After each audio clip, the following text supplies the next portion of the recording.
আসসালামু আলাইকুম রহমতুল্লাহি ওবরাকাতুহ। বিসমিল্লাহির রহমানির রহিম। আলহামদুলিল্লাহি রাব্বিল আলামিন ওয়াসসালাতু ওয়াসসালামু আলা সাইয়্যিদিল আমবিয়াইল মুরসালিন ওয়া আলা আলিহি ওয়া সাহবিহি আজমাইন, আম্মা বা'দ। রব্বি জিদনি ইলমা, রব্বি ইয়াসসির ওয়া লা তু'আসসির ওয়া তাম্মিম বিল খাইর। আজকে আমাদের ক্লাস হচ্ছে 13 নং ক্লাস। 13 নং ক্লাসে পড়া থাকছে লিন। এই যে দেখুন, লিনের হরফের শিক্ষা। লিনের হরফ হচ্ছে দুটি, ওয়াও ইয়া। আপনারা একটু ভালোভাবে বুঝতে পারবেন। এটা আমি দিলাম শিরোনাম হিসেবে, লিনের হরফের শিক্ষা। লিন অর্থ নরম করা। এই বিষয়গুলো আজকে আপনারা মুখস্থ করবেন। আজকে পড়া কিন্তু বেশি না, আজকে আপনারা একটু ভালোভাবে মুখস্থ করার চেষ্টা করবেন। লিন অর্থ নরম করা। লিনের হরফ দুইটি, যথা ওয়াও ইয়া। আবার বলছি, লিন অর্থ নরম করা। লিনের হরফ দুইটি, ওয়াও ইয়া। এই বিষয়টা মুখস্থ করে নেবেন আপনারা। এখন দেখুন, জবরের বাম পাশে জজমওয়ালা ওয়াও, একটু ভালোভাবে লক্ষ্য করবেন। লিনের হরফ, জবরের বাম পাশে জজমওয়ালা ওয়াও লিনের হরফ। যেমন এই যে জবর হচ্ছে ডান পাশে, ওয়াও হচ্ছে বাম পাশে। জবরের বাম পাশে জজমওয়ালা ওয়াও হচ্ছে লিনের হরফ, যথা বাউ। বা ওয়াও জবর বাউ। এই যে দেখছেন আপনারা, এখানে বাংলাও লেখা রয়েছে বাউ। আমি আবারও বলছি, জবরের বাম পাশে জজমওয়ালা ওয়াও লিনের হরফ, যথা বাউ। বা ওয়াও জবর বাউ, বাউ। তারপর জবরের বাম পাশে জজমওয়ালা ইয়া লিনের হরফ, যথা বাই। বা ইয়া জবর বাই। এই যে বাংলা লেখা রয়েছে বাই। লিনের হরফ তাড়াতাড়ি পড়িতে হয়, যেমন আউ, আই, বাউ, বাই, তাও, তাই। এখানে আমি আর একটু ক্লিয়ার করি। ইতিপূর্বে আপনারা পড়েছিলেন মদের হরফ হচ্ছে তিনটি, আলিফ, ওয়াও, ইয়া। জবরের বাম পাশে খালি আলিফ, জেরের বাম পাশে ইয়া সাকিন, পেশের বাম পাশে ওয়া সাকিন থাকলে এক আলিফ টেনে পড়তে হতো। আজকের পড়া আপনাদের জন্য আজকে পড়া থাকছে হচ্ছে লিন। এই যে দেখুন, জবরের বাম পাশে জজমওয়ালা ওয়াও লিনের হরফ। জবরের বাম পাশে জজমওয়ালা ওয়াও হচ্ছে লিনের হরফ, যেমন বাউ। তারপর জবরের বাম পাশে জজমওয়ালা ইয়া লিনের হরফ, যেমন বাই। তাহলে জবরের বাম পাশে যদি ওয়াও সাকিন থাকে, জবরের বাম পাশে যদি ইয়া সাকিন থাকে, তাহলে সেটা হবে লিনের হরফ। মধ্যে লিন আসতেছে নিচে, আপনারা আগে এটা ভালো করে বুঝুন, তারপর মধ্যে লিন কাকে বলে সেটা বলতেছি। তারপর লিনের হরফ তাড়াতাড়ি পড়িতে হয়। লিনের হরফটাকে তাড়াতাড়ি পড়তে হবে। যেমন হামজা ওয়াও জবর আউ, হামজা ইয়া জবর আই, আউ, আই। বা ওয়াও জবর বাউ, বা ইয়া জবর বাই, বাউ, বাই। তা ওয়াও জবর তাও, তা ইয়া জবর তাই, তাও, তাই। এখন দেখুন, এখানে মধ্যে লিন কাকে বলে সেটা বোঝাচ্ছি আপনাদেরকে। লিনের হরফের বামের হরফে ওয়াকফ করিলে এক আলিফ টানিয়া পড়িতে হয়, ইহাকে মধ্যে লিন বলে। এই বিষয়টা আপনারা মুখস্থ করবেন। আজকে কিন্তু ক্লাসের মধ্যে দুইটা পড়া, একটা হচ্ছে লিনের হরফ আর একটা হচ্ছে মধ্যে লিন। উপরেরটা হচ্ছে লিনের হরফের শিক্ষা, এটা হচ্ছে মধ্যে লিনের শিক্ষা। এটা আপনারা ভালোভাবে মুখস্থ করবেন। উদাহরণগুলো আপনারা একটু ভালোভাবে মুখস্থ করার চেষ্টা করবেন। লিনের হরফের বামের হরফে ওয়াকফ করিলে এক আলিফ টানিয়া পড়িতে হয়, ইহাকে মধ্যে লিন বলে।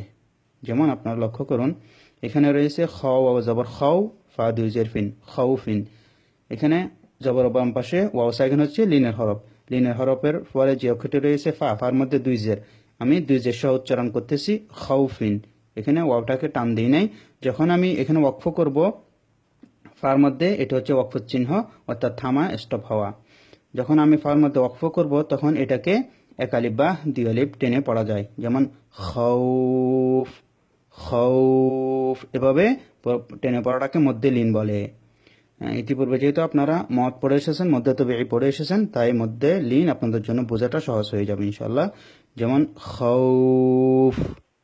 আমি আরেকটা উদাহরণ দিই। এখানে রয়েছে কপিস কো রয় জবর রয়, শিন দুই যে শিন, করয় শিন।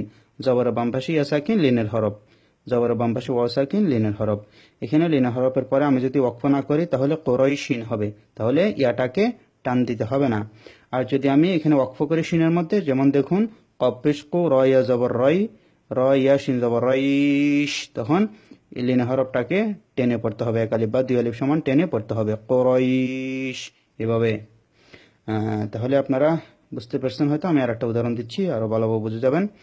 সোয়াত ওয়া জবর সৌ, জবর বাম পাশে ওয়াও সাকিন হচ্ছে লিনের হরফ, মিম দুই পেশ মুন, সৌমুন। লিনের হরফ টানতে হয় না, তাড়াতাড়ি পড়তে হয়। কিন্তু লিনের হরফের পরে যদি ওয়াকফ করা হয়, যেমন দেখুন লিনের হরফ ওয়াও, ওয়াওর পরে আমি মিমের মধ্যে ওয়াকফ করেছি, থেমেছি, তাই এই লিনের হরফটাকে টানতে হবে।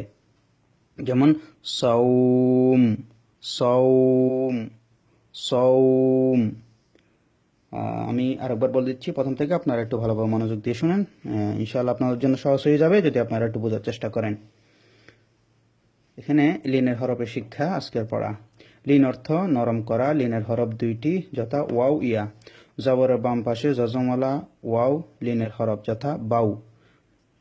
তারপর জবরের বাম পাশে যজমলা, জবরের বাম পাশে যজমলা ইয়া লিনের হরফ, যথা বাই।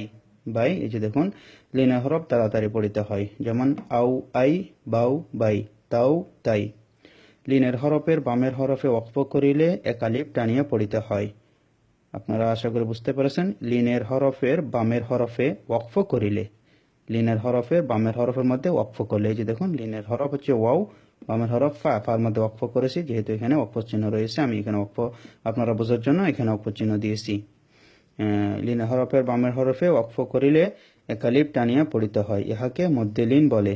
যেমন খাউফিন, এখানে টান হবে না, যেহেতু আমি এখানে দুই জবর সহ উচ্চারণ করেছি। আর এখানে যখন আমি ওয়াকফ করব খাউফ, এবার টেনে পড়তে হবে ওয়াটাকে দুই আলিফ। তারপর কোরাইশিন, এখানে ইয়াটাকে লিন হরফটাকে দুই আলিফ টানবো, এখানে ওয়াকফ করার কারণে ইয়া সাকিনে পড়ে, যেমন কোরাইশ। সৌমন, এখানে হবে সৌম, সৌম। এ থাকলো আজকে আপনাদের জন্য পড়া। আপনারা একটু মনোযোগ দিয়ে পড়ার চেষ্টা করবেন। ভিডিওটা বারবার দেখবেন, ইনশাল্লাহ ক্লিয়ার হয়ে যাবে। আমি অডিওর মধ্যে ভালোভাবে বলে দেবো, আপনারা খুব সুন্দরভাবে বুঝতে পারবেন। আসসালামু আলাইকুম রহমতুল্লাহ।